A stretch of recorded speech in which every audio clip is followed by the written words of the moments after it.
She thought she was just helping a lonely older woman, but the moment she touched the Mafia boss's heart, she became someone he refuses to ever let go.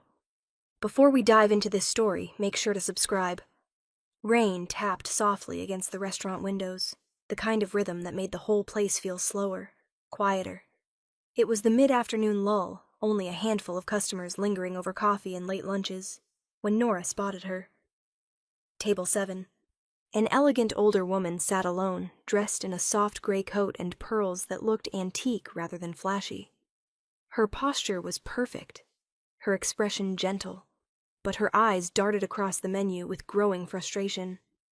She lifted her hand when Nora approached, offering a polite smile, but when Nora asked what she'd like to order, the woman's gaze flicked down, not at the menu, but at Nora's lips.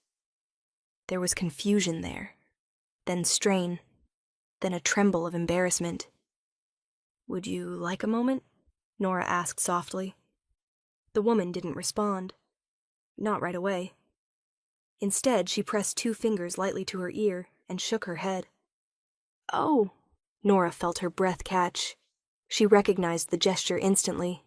She had learned it in class last semester. The woman couldn't hear her. Nora's heart squeezed, not in pity but in recognition. She knew what it felt like to be on the outside of a conversation, to have your needs go unnoticed because people didn't know how to bridge the gap. She stepped closer, offering a gentle smile, and lifted her hands. "Can I help you?" she signed, slow and careful. The woman's entire face lit up. Her relief was so palpable, Nora felt it like warmth on her skin. Her shoulders softened, her confusion dissolved, and she reached out to touch Nora's wrist, lightly, gratefully, before signing back. "You sign?" "Still learning," Nora signed, "but I can try." The woman laughed silently, her eyes sparkling in a way that made her look years younger. She pointed at a pasta dish on the menu, then made a small grimace, a clear opinion, even without words. Nora grinned. "Not good today," she signed back, shaking her head. "But the risotto is amazing." The woman nodded enthusiastically. For the next minute, they communicated in slow, imperfect, but heartfelt motions, piecing together a full order with dessert and tea. At one point, the woman signed thank you in such a tender way, Nora felt her throat tighten. "No," Nora whispered without thinking. "Thank you." When she walked back to the counter, her coworker Emma stared at her, wide-eyed. "Since when do you speak sign language?" she whispered. "I don't," Nora said, cheeks warming. Not really, but she needed help. Emma leaned closer. "Do you know who that is?" Nora blinked. "Should I?" "That's Signora Santori, Adrian Santori's mother." The name meant nothing to Nora. It meant everything to the rest of the room. Emma's eyes darted to the corner table where 2 well-dressed men sat with unblinking focus. Security, Nora realized with a small jolt. "He owns half the city," Emma whispered. "And the half he doesn't own, he controls anyway. He's—" A shadow fell across the entrance. A presence. The door opened, letting in a gust of cool air, and a man whose arrival was instant gravity. Tall, broad-shouldered, dark suit tailored like it obeyed him. Eyes sharp enough to cut through silence. Every patron in the room stiffened. Even the staff froze. Nora didn't. Her gaze flicked instinctively to table 7. The older woman brightened the moment she saw him, raising one hand and signing something quick and affectionate. The man's expression, cold, carved, unreadable, softened just enough to betray something human. Then he followed his mother's gesture, turning toward Nora, and the softness vanished, replaced by a focus so intense she felt it like heat down her spine. He walked toward her, each step silent but impossibly heavy. When he stopped in front of her, the entire restaurant seemed to hold its breath. "My mother tells me," he said in a low, smooth voice with the faintest Italian edge, "that you helped her." He wasn't thanking her. He was studying her, as if trying to understand why a stranger had stepped into a place no one else dared. Nora swallowed. She just needed someone to sign with. "I'm still learning, but—" "You signed with her," he repeated, like the fact meant something more than it should. His gaze dropped to her hands. the hands she had used to speak to his mother when the world around her had failed to try. Something unreadable crossed his expression. Possessive, grateful, dangerous. Before Nora could step back, his head inclined, barely, but enough to send a ripple of unease through the room. "What's your name?" he asked. Nora wet her lips. "Nora."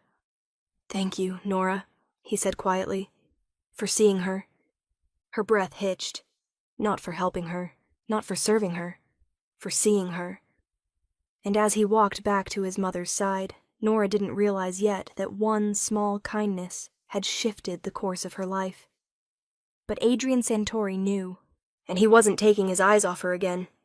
Adrian Santori wasn't supposed to arrive for another 20 minutes. At least that's what his security detail had planned. But Adrian rarely lived according to anyone else's timeline. Not his men's, not the city's, not even fate's. When he stepped through the restaurant doors, the shift in atmosphere was instant. Conversations stuttered, silverware froze midair.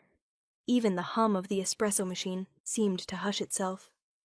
He carried power like a second skin, effortless, unspoken, and suffocating. The kind of presence that made people straighten their backs without understanding why. But he didn't notice the crowd's reaction, because the moment he walked in, he saw his mother, and someone else beside her. "Nora." He stopped mid-stride. She was leaning over the table, smiling gently as her hands moved in slow, deliberate shapes, her lips forming soft sounds that his mother was reading. His mother's eyes clouded too often by loneliness the world didn't see, were bright, alive, delighted. Nora had done that. A small flame of warmth flickered behind Adrian's ribs, unfamiliar and unwelcome. But it was quickly overwhelmed by something sharper. Curiosity, possessive interest, a need to understand the girl who had gone unnoticed by him until this exact moment. He didn't move closer. Not yet. Instead, he stood in the shadows just inside the doorway, watching her. Watching the way she tilted her head to make sure his mother could see her clearly. Watching the way she slowed her hands so there was no pressure, no rush. Watching the smile she gave after his mother signed something that made Nora laugh. No one made his mother laugh like that. Not his staff, not her caretakers, not even him. A subtle tension coiled low in his spine. A strange mixture of admiration and something darker. His right-hand man, Marco, stepped beside him. "Sir, do you want me to—" "No," Adrian said quietly, because he wanted to observe. He needed to. Nora tucked a stray piece of hair behind her ear before signing again, her fingers graceful, her expressions animated. She made his mother feel understood without speaking a single word. It wasn't her job. It wasn't expected. It wasn't normal. Most people treated his mother with fear or discomfort or excessive awkward politeness. Nora treated her like a person. Adrian exhaled slowly, controlled, as something dangerous sparked in his chest. Interest, fixation, something bordering on hunger. He stepped forward. His mother saw him first. Her eyes softened, pride flickering across her face as she signed, "This girl is kind. She speaks with her hands." Adrian's gaze snapped to Nora, who startled slightly as she realized who he was. She straightened instinctively, as if his presence rearranged her posture without her permission. Her cheeks flushed, a soft pink blooming across her skin. Not fear, he realized. Not exactly. Awareness. She was aware of him. Adrian stepped closer, slow and deliberate, until he stood near enough that she felt the heat radiating from him. Nora swallowed, her fingers tightening around her notepad. "Thank you," he said to her. Not perfunctory, not polite, but low and pointed, as if gratitude were a rare currency he did not hand out freely. "For helping my mother." Nora's lips parted. I just knew a little ASL. It wasn't a big deal." "It is to me." His eyes locked on hers, holding her still. It was too much intensity for a simple thank you. Too much for a waitress he had never seen before today. Nora cleared her throat, avoiding his stare for a moment too long. He didn't like that. Didn't like the sudden absence of her eyes. Adrian wasn't accustomed to wanting someone's attention. He reached out and lightly touched the menu she held, tilting it so he could read what she'd circled for his mother. "You recommended the risotto?" "Yes," she said softly. She wasn't sure what she wanted, so I suggested something warm. Warm. The word slipped under his skin. His mother signed something rapidly, smiling wide, and Nora translated aloud. "She says you're always too serious." A low breath slid out of Adrian's chest. Almost a laugh, but not quite. The entire time his gaze didn't leave Nora. Not when she tucked her hair again. Not when she shifted her weight nervously. Not when she tried to step back to create distance he had no intention of giving her. That little act of kindness, her patience, her attention, the way she treated his mother, had marked something inside him. She didn't know it yet, but Adrian was already rearranging his world around her, because gratitude in a man like him was never harmless.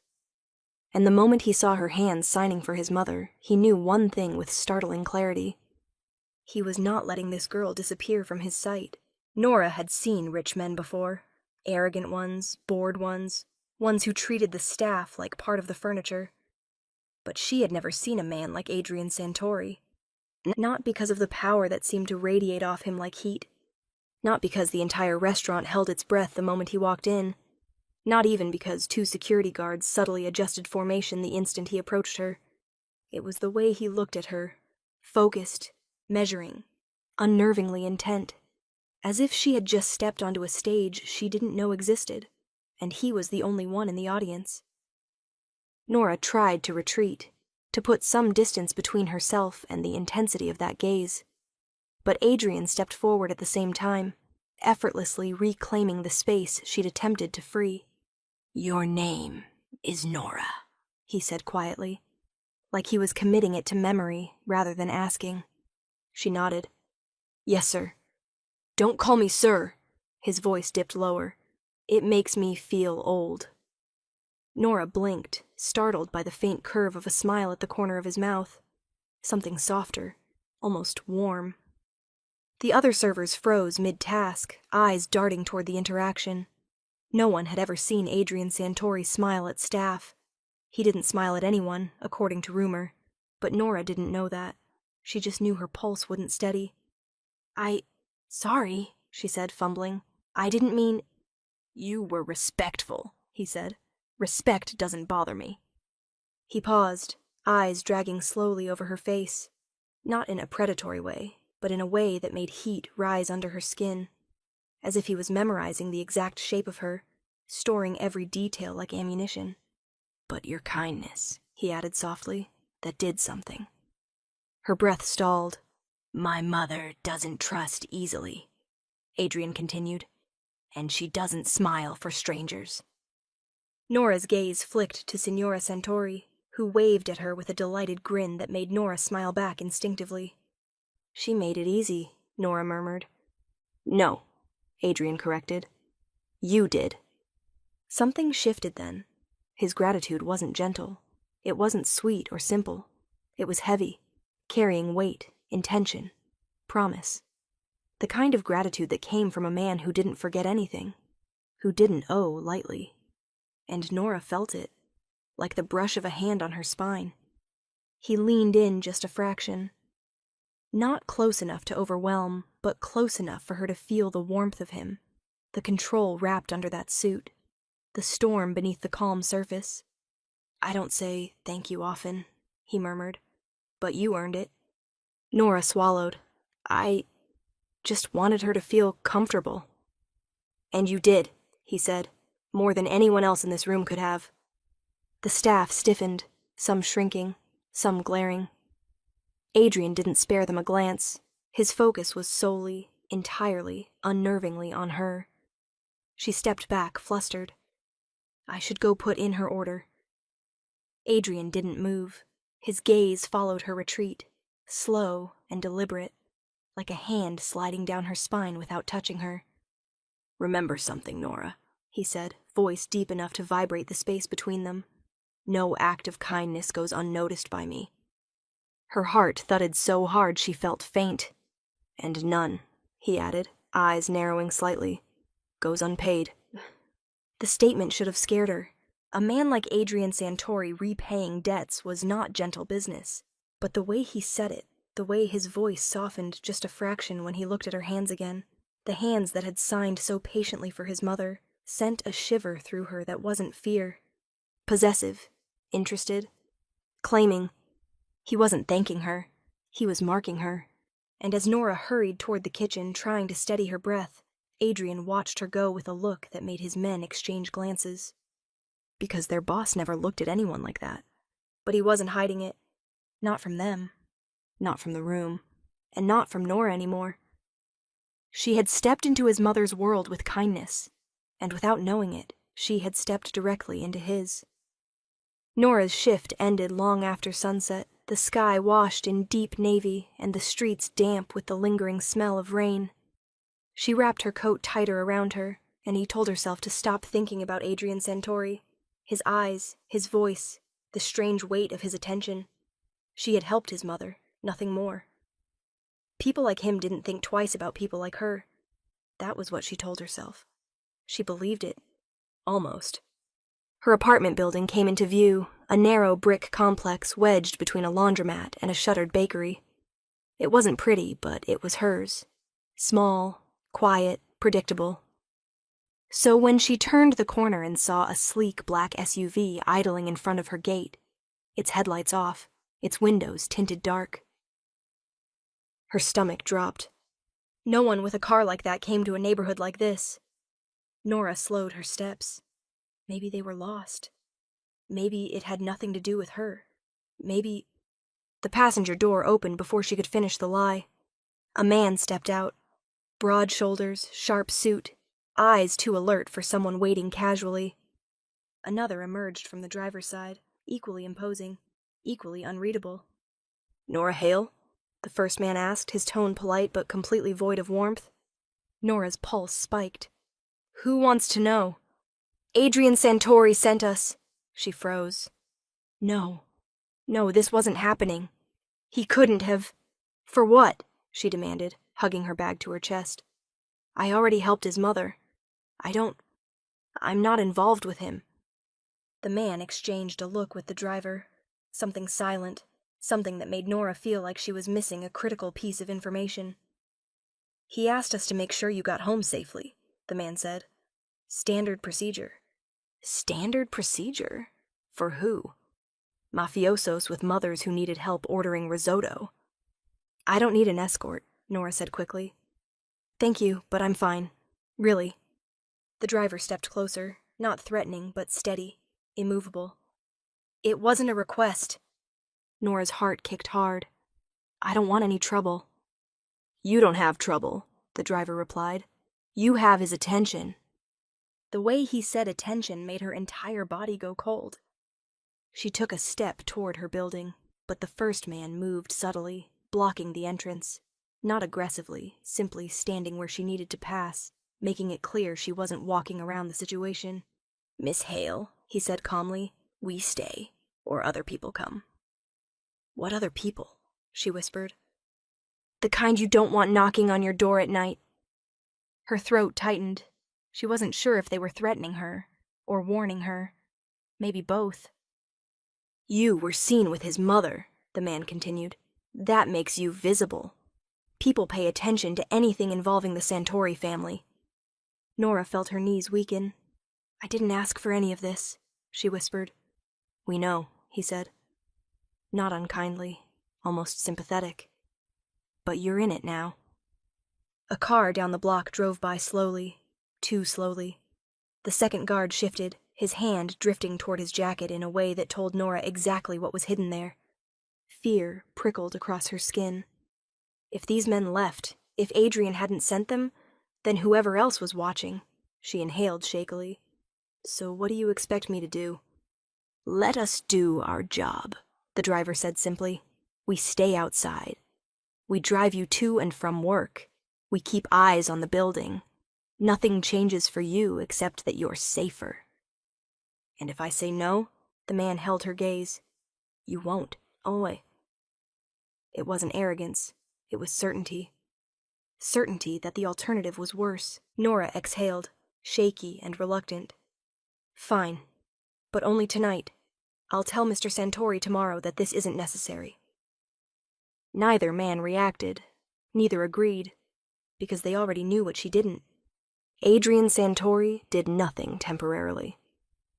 As she unlocked her apartment door, Nora felt their presence behind her. Silent, watchful, unsettlingly protective. The moment she stepped inside, the SUV's engine rumbled back to life, repositioning itself directly under her window. She shut the door and pressed her back to it, heart racing. This was absurd. This was invasive. This was dangerous. But for the first time in months, she didn't feel alone. And that terrified her even more. Because kindness had drawn Adrian Santori's attention. And now it was already too late to slip back into being invisible. The lunch rush had only just died down when Nora stepped out of the kitchen carrying a tray of clean glasses. She was tired, running on 4 hours of sleep and too much anxiety, but she kept her smile in place. She always did. It wasn't until she reached the counter that she felt the shift. Subtle at first, then unmistakable. Conversation quieted. The air grew thick, charged. Her coworker Emma straightened abruptly, eyes widening. "Oh my God," Emma whispered. "He's here." Nora didn't need to ask who. She felt him before she saw him. Adrian Santori stepped into the restaurant, not like a man entering a casual lunch spot, but like a king returning to a throne room. Dark suit immaculate, expression unreadable, presence bending the room around him. And beside him, holding his arm, was his mother. Nora's breath stilled. Signora Santori looked radiant today. Hair set neatly, pearls catching the light, eyes bright in a way Nora had only glimpsed the day before. She searched the room until she spotted Nora, and when she did, her whole face softened into a smile. Nora froze, glasses still in her hands, because nothing about this made sense. Adrian Santori didn't just visit restaurants unannounced. He didn't come twice in 2 days. He didn't linger in public settings with anyone other than his most trusted men. And he definitely didn't bring his mother with him unless he had a reason. A reason that walked on shaky legs and held a tray of glasses. He guided his mother toward table 7. The same table. The table Nora had helped her at yesterday. And he didn't sit. He simply stood behind the chair, one hand resting lightly on the back of it, his gaze fixed on Nora with an intensity that almost stole her balance. Signora Santori signed hello with a warm, sweeping motion. Nora set the tray down and approached because she couldn't pretend she hadn't seen them, because appearing rude felt worse than facing Adrian's sharp, consuming attention. She arrived at their table and forced her voice not to tremble. "Good afternoon. It's nice to see you both again." Signora Santori reached out with gentle fingers, patting Nora's hand before signing slowly, clearly. "You were kind to me." The words were simple, but the gratitude behind them was not. Her eyes glistened slightly, her expression earnest in a way that felt too intimate for a restaurant filled with prying eyes. Nora swallowed. "You deserved kindness," she signed back softly. A small gasp caught in Signora Santori's throat, a silent, emotional sound. She squeezed Nora's hand again. Adrian watched all of it. Silent, still, unmoving. Only the slight tension in his jaw betrayed the force with which he was holding himself together. "You made an impression," he said when his mother released Nora's hand. His voice was low, carrying easily despite the room's hush. "She asked to see you again." Nora blinked. "She did?" "She did," he repeated, and the way he said it made it clear there was more to the story, something he wasn't yet saying. Nora felt heat crawl up her neck. She was used to being polite, helpful, invisible when needed, but being singled out, by this woman, by him, set her nerves on edge. Signora Santori signed again, slower this time. "You speak beautifully with your hands." Nora's chest tightened. "I'm still learning," she murmured, signing the same words. Her mother's delighted nod made something warm flicker in Nora's stomach. Something like pride. something like connection. But Adrian watched her hands like they were revealing secrets she didn't know she possessed. His gaze flicked from her fingers to her face, lingering a beat too long, tracing the curve of her expression with something unmistakably possessive. He wasn't thanking her, he was cataloging her, and it made her pulse race for reasons she didn't dare unpack. Emma appeared at Nora's elbow with menus, but Adrian lifted a hand. The smallest gesture, but powerful enough to make her stop mid-step. "We won't need menus," he said, without looking away from Nora. "My mother already knows what she wants." Signora Santori nodded, signing one word. "You." Nora blinked, confused. "Me?" His mother smiled and mimed writing on a pad. Adrian translated in that smooth, unhurried voice. "She wants you to take her order." Nora felt her breath catch. Dozens of staff worked here. Servers with years of training. Servers who knew the Santori reputation far better than she did. But Signora Santori wanted her. And Adrian. Adrian wanted her near enough that his mother didn't have to ask twice. Nora touched her apron nervously. "Of course, whatever she wants." His mother signed, "You choose again. I trust you." Nora's throat tightened. She nodded gently, unable to stop the small smile that tugged at her lips. But the moment she looked up, she found Adrian watching her with a look that made her exhale sharply.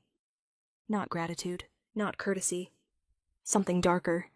Something closer to possession. Something that whispered one undeniable truth.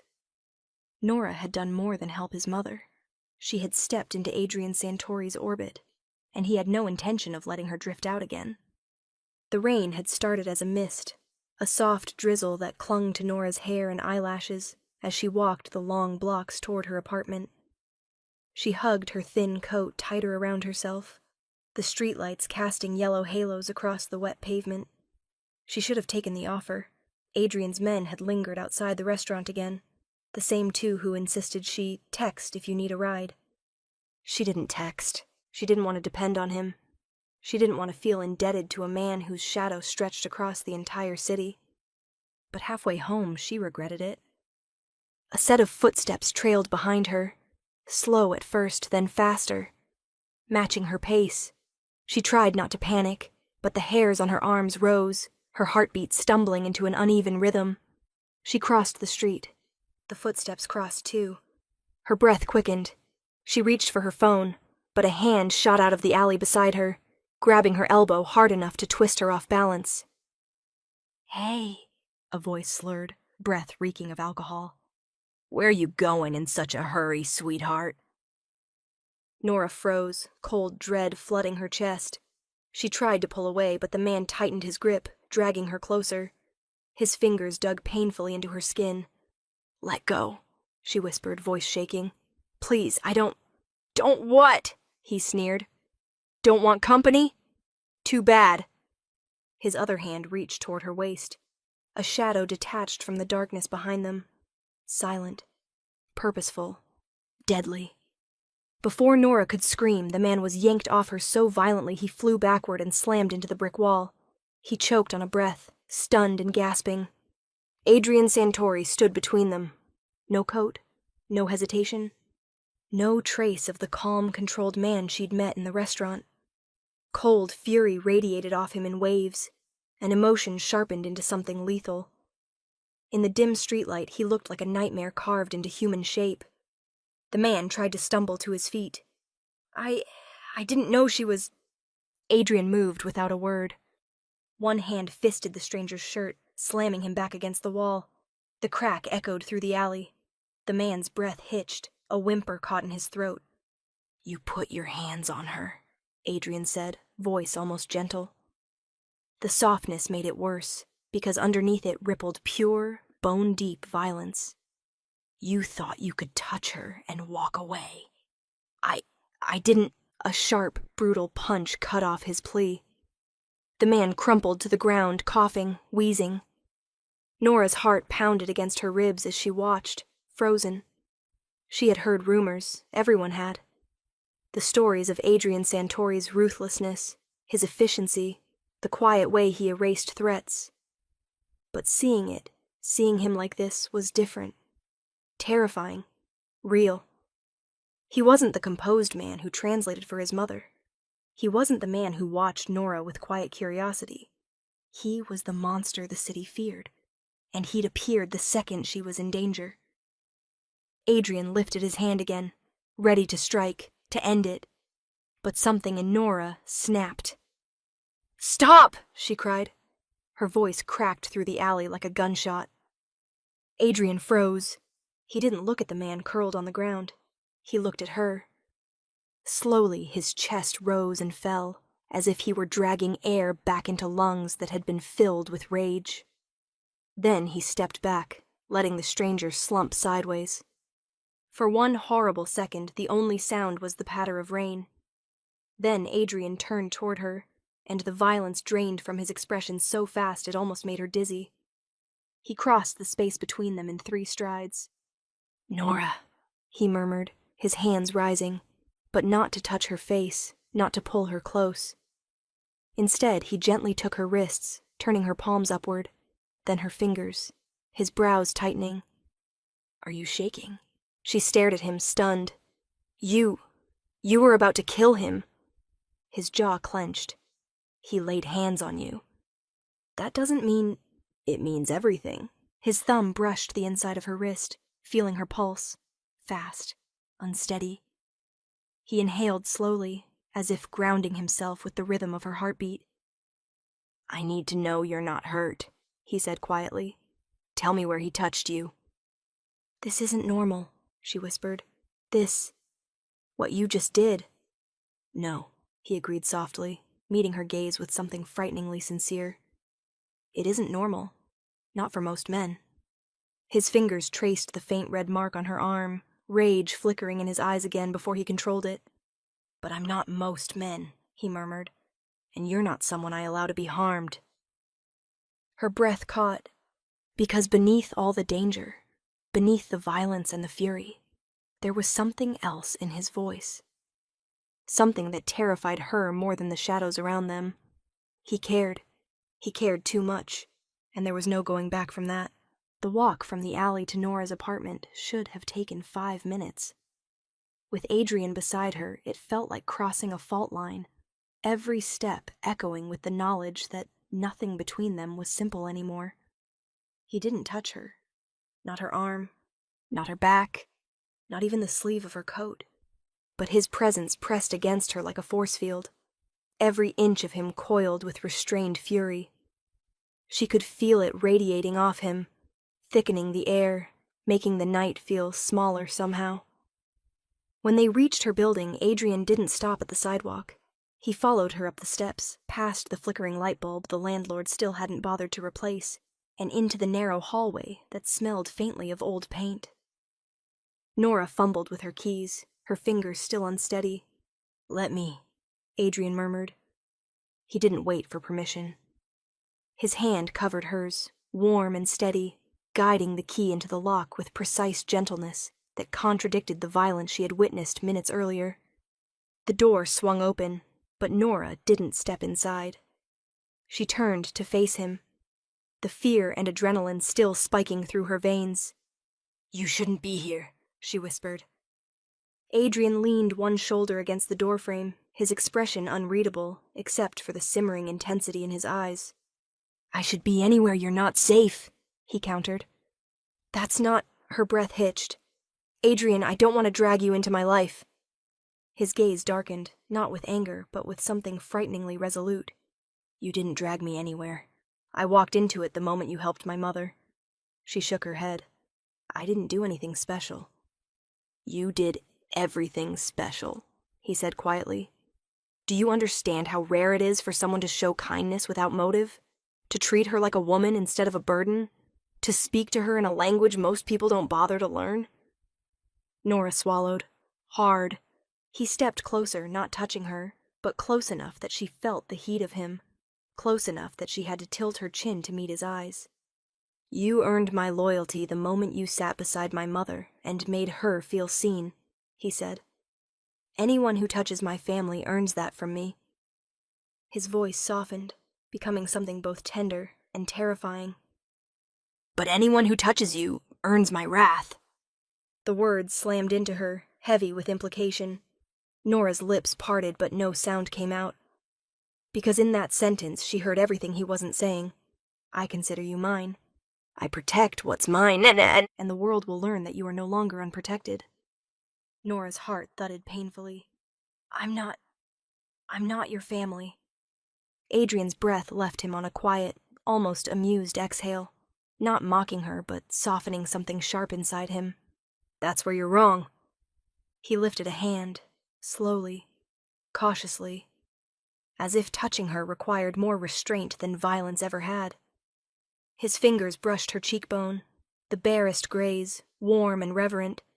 You became tied to me the moment you stepped between my mother's silence and the world, he murmured. And tonight, when that man grabbed you. His jaw tightened, and for a moment the monster returned, a flicker of lethal promise beneath the surface. I felt the same fear I've felt only twice in my life, he admitted. Once when my mother was hurt, and once when I thought I reached you too late. Nora stared at him, breath unsteady, heart pounding like a warning she couldn't interpret. You can't say things like that, she whispered. I don't say things I don't mean. His thumb traced the fading red mark on her arm, his touch so careful she almost didn't feel it. Protection isn't just a duty in my world, he said. It's a claim, a vow, a line drawn in blood. She shivered, not from fear, but from the truth settling into her bones. She had become both things he protected fiercely, his mother, and now, herself. Nora stepped back into her apartment on trembling legs, but Adrian didn't follow. He simply looked at her like she was something rare, something he'd been searching for without knowing it. And Nora, he added softly, voice dropping into something dangerous and unshakable, you're no longer alone. The door closed between them with a soft click, but the truth he'd spoken settled in the room like a living thing. She wasn't just someone he wanted to keep safe. She had become someone he couldn't afford to lose. Nora tried, really tried, to pretend her life was still her own. She woke early, made coffee, packed her books, and took the bus to campus like every other morning. She blended into crowds, kept her head down, reminded herself that Adrian Santori belonged to a world far above hers, one she didn't want any part of. But pretending only worked when he allowed it, and Adrian never did. The first time it happened, she was leaving her morning lecture, juggling her textbooks and a half-finished assignment, when a shadow separated from a stone pillar. She nearly crashed into him. Adrian stood there as if he'd been waiting for hours. No guards, no entourage. Just him, dressed in a charcoal coat, black gloves in hand, watching her with an intensity that made her forget how to breathe. Adrian? She whispered, stunned. You walk home from class alone, he said, ignoring her surprise completely. You shouldn't. She blinked. I didn't tell you my schedule. No, he agreed, stepping closer. But my men told me where they saw you in danger last time. It wasn't difficult to learn the rest. His tone wasn't apologetic. It wasn't proud either. It was matter of fact, like telling her the weather. She felt her pulse stutter. You can't just appear like this. His gaze swept over her face, searching for something. Fear, anger, acceptance. Whatever he found made his jaw soften by a fraction. I arrive, he said quietly, when I'm needed. The second time happened at her job. She was halfway through her shift at the bookstore cafe, steaming milk for a latte, when she sensed him long before she saw him. It was the hush that fell over the customers, the way conversations thinned, the way people lowered their eyes. Adrian approached the counter with the silent confidence of a man who never needed to ask for attention. He didn't order coffee. He didn't browse the shelves. He just watched her. Nora, he said, voice low enough to warm her skin. You didn't tell me you work nights. That's because you're not supposed to know, she muttered, nearly dropping a cup when he reached over and steadied her wrist with 2 fingers. His grip was gentle. His presence was not. My mother trusts you, he murmured, eyes darkening. I trust my mother. The words weren't sweet. They were seismic. Her breath caught. That's not a reason to follow me. He tilted his head, studying her reaction. It is the only reason that matters. And then he looked at her the way he looked at threats, slowly, deliberately, as if committing every detail to memory. It happened again the next day, and the next. At the grocery store, outside her building, inside the campus library, where his presence alone made a group of loud students scatter like startled birds. He wasn't stalking her, he wasn't hiding. He was showing up, everywhere, unapologetically. And each time his words, soft, dangerous, certain, echoed in her chest long after he left. I want to understand the things you fear. I want to know what keeps you awake at night. I want to know who hurt you, so I never have to restrain myself again. The worst part was, he asked nothing in return. He didn't demand thanks. He didn't push or pry. He simply made himself present, like wind against a door she pretended was locked. And then came the night that destroyed whatever distance she thought she had left. Nora was sitting on the steps of her apartment building, exhausted from studying, when his car pulled up silently to the curb. Adrian stepped out, coat swirling slightly in the cold air, his hair damp as if he'd come straight from the rain. "Why are you here?" she whispered. He sat beside her, not close enough to touch, but close enough to steal her breath.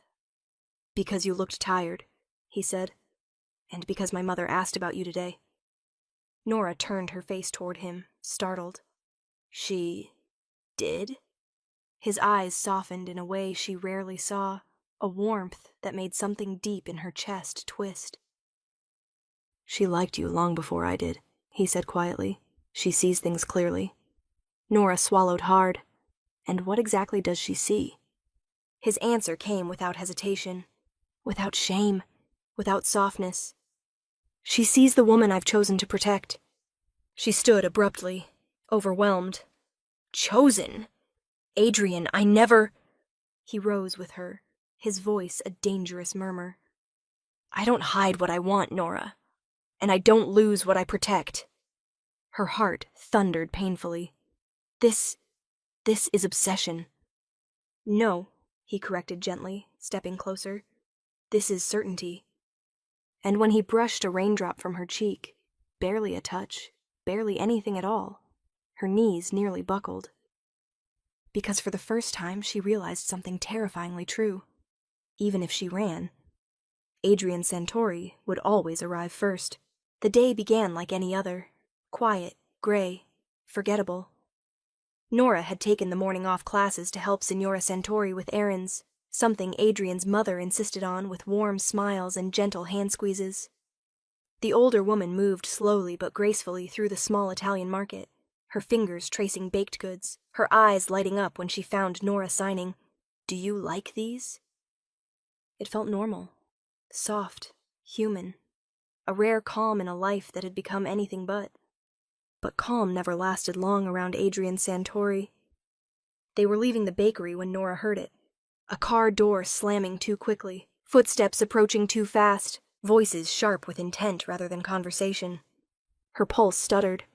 Signora Santori, blissfully unaware, signed, "Beautiful day," even as clouds threatened rain. Nora forced a smile, even as dread trickled coldly through her veins. Then she saw the man across the street. Not a customer, not a passerby. Someone watching them with too much focus. Her blood iced over. Before she could move, another man appeared behind them, blocking their path back inside the bakery. Nora reacted without thinking. She stepped in front of Signora Santori, heart hammering so hard she felt it in her throat. She raised her hand subtly, signing behind her back. "Stay behind me. Don't move." Signora Santori's fingers tightened on Nora's jacket in silent understanding. The man ahead approached with a smile stretched too tight, too false. "Ladies," he said lightly, "I'm looking for the Santori residence. Heard the boss's mother is in town." Nora's breath caught. This wasn't random. This was deliberate. A message. A threat. Adrian's mother didn't hear the words, but she saw the tension in Nora's shoulders, the fear in her eyes. She tugged Nora's sleeve anxiously, asking in frantic signs, "What's happening? Nora? Nora, tell me." Nora swallowed hard. She didn't dare translate. Instead, she stepped further forward, blocking Signora Santori completely. "You need to leave," Nora said, surprised by the steel in her own voice. "Now." The man chuckled. "Relax, sweetheart. We're just having a conversation." "No," Nora said, louder this time. "You're not." The second man reached for Signora Santori, and Nora moved instinctively, shoving him back with a force she didn't know she had. He stumbled, surprised. "You little—" He grabbed her wrist, tight, painful. Signora Santori gasped silently, covering her mouth. Nora felt fear spike so hard it made her dizzy. But she didn't step back. She stood her ground, keeping the older woman behind her, keeping herself between danger and Adrian's mother. Then the world exploded. 3 black SUVs screeched to a stop at the curb. Doors flew open. Men poured out, silent, armed, lethal. And every single one of them was Adrian's. The 2 attackers froze. For a split second, the entire street held its breath. Then Adrian stepped out of the lead SUV. Nora had seen him angry before. She had never seen him like this. His face was carved from rage, eyes burning with a fury so cold, it chilled the air around him. He looked at the man gripping Nora's wrist, then at Nora, then at his mother, trembling behind her. Something inside him snapped. His men didn't move. They didn't have to. Adrian walked forward himself, slow, controlled, terrifying. He reached them in seconds. "Let her go!" The man released Nora as if her skin had turned to fire. Adrian didn't look at him again. He cupped Nora's wrist in his hand, his touch gentle, gentler than air, his thumb brushing over the reddening skin. His jaw clenched so hard she wondered if he might fracture something. "You're hurt," he whispered. Nora shook her head. "I'm fine. Your mother—" But Adrian wasn't listening. He was unraveling. He turned to the attackers with a calm so deadly it made Nora's stomach twist. "You tried to touch my mother," he said softly. "You tried to touch the woman who protects her." His eyes lifted dark and bottomless. "You just declared war." The attackers didn't even have time to run. Adrian's men moved as one blur of violence and precision, taking them down with bone-crunching efficiency. It was over in less than 10 seconds. A message written not in words, but in broken bodies and fear-shaken breaths. The street emptied. No witnesses dared stay. Adrian finally turned back to them, his mother trembling, Nora standing protectively in front of her. Adrian went to his knees. Right there, on the broken sidewalk, he knelt before the 2 women who had nearly been taken from him. He touched his mother's hand, then Nora's, pressing her palm gently against his cheek. "You saved her again," he whispered. "You saved everything." "Adrian," Nora breathed, overwhelmed. "I just—" "You risked your life," he cut in. "For her." His voice shook. Adrian Santori's voice shook. "In my world, that is a debt written in blood," he said, "and I will pay it with blood." Nora swallowed hard, her chest tightening. Because in that moment she understood something she hadn't allowed herself to see before. Adrian's mother wasn't the only person she had become tied to. She had stepped into Adrian's world, and Adrian would burn that world to ash before letting anything happen to her. The chandelier light scattered across the ballroom like falling stars, glinting off crystal glasses and gowns worth more than Nora's yearly salary. She stood just inside the entrance, breath caught in her throat, fingers curled nervously around the small clutch Adrian's mother had insisted she borrow. It felt unreal, like she had stepped into someone else's life, someone who belonged in rooms filled with senators, CEOs, and men who ran entire empires with a single phone call. And yet, Adrian stood beside her as if she were exactly where she was meant to be. His hand rested at her waist, not gripping, not demanding, just there, warm and steady, grounding her in a world she should have been terrified to enter. His mother stood at his other side, smiling proudly, her hand wrapped around Nora's arm, as though the two of them had been family for years. People stared, whispered, tried and failed to hide their curiosity. Because Adrian Santori did not bring guests to events like this. He did not escort women. He did not show softness, or affection, or interest. But tonight he did all three. Every time someone approached to greet him, his hand tightened just slightly at Nora's waist, a silent declaration stronger than any introduction. She should have felt trapped. Instead, she felt seen, anchored, protected. "Breathe," Adrian murmured, leaning down just enough for only her to hear. "They stare because they want to understand what I already know." Nora's pulse fluttered. "And what do you think you know?" He turned his head, eyes brushing her face with a softness that contradicted everything they whispered about him. "That they can't touch you." Her cheeks warmed. His thumb stroked the side of her waist gently, small, almost imperceptible. But in a room like this, where every gesture was studied, it was unmistakably intimate. They reached their table, where Adrian's closest allies sat. They rose respectfully as his mother took her seat, greeting her with practiced politeness. But their eyes kept sliding to Nora, questioning, weighing, assessing. Adrian noticed every one of those glances. He didn't speak, didn't scold, didn't threaten. Instead, he lifted his hands and signed. Slow, deliberate movements. "She is under my protection." Silence fell like a blade around the table. A few seats down, a man who had been eyeing Nora too boldly scoffed under his breath. "Protection? She's just a—" Adrian stopped signing. His gaze snapped toward the man with such cold precision that several people flinched. Nora felt his hand steady on her waist, but she could sense the shift in him. Danger simmering beneath the surface, sharp enough to bleed the air itself. Adrian raised his hands again, each sign clearer than speech. "Speak of her again with disrespect, and you answer to me." The man paled. Adrian wasn't finished. He signed the last phrase slowly, eyes locked on Nora the entire time. "Forever."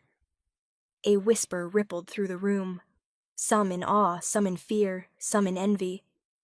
But Nora didn't hear any of them. She heard only her own heartbeat, loud, uneven, aching.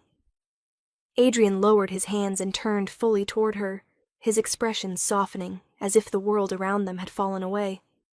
His mother reached over and squeezed Nora's hand, smiling with gentle pride, as if this moment had been inevitable.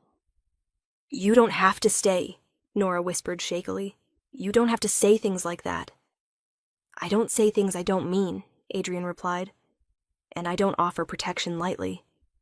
His fingers brushed down her arm, slow, reverent. "But you protected my mother. You protected me in ways you don't even understand." Nora swallowed, her voice barely breaking the hush around them. "And now I'm supposed to belong to your world?" "You already do," he said simply. "I'm only acknowledging it." She should have run from those words. Weeks ago, she would have. But tonight, surrounded by people who feared him, standing beside a man who had crossed lines, ruthless, dangerous lines, to keep her safe. She realized she didn't want to step away from him. Not anymore. Adrian watched her, really watched her, waiting for her reaction like it mattered more than every alliance in the room. She turned her hand slightly until her fingers brushed his. A silent answer, a choice she wasn't afraid of anymore. Adrian's eyes darkened, something fierce and quiet settling behind them. He leaned in, his voice barely above a whisper at her ear. "Good," he murmured. "Then let them stare. Let them whisper. Because they'll learn tonight." His hand curled around her waist again, firm and claiming. "You're mine to protect." And for the first time, Nora didn't wonder whether she should run. She wondered why she ever tried.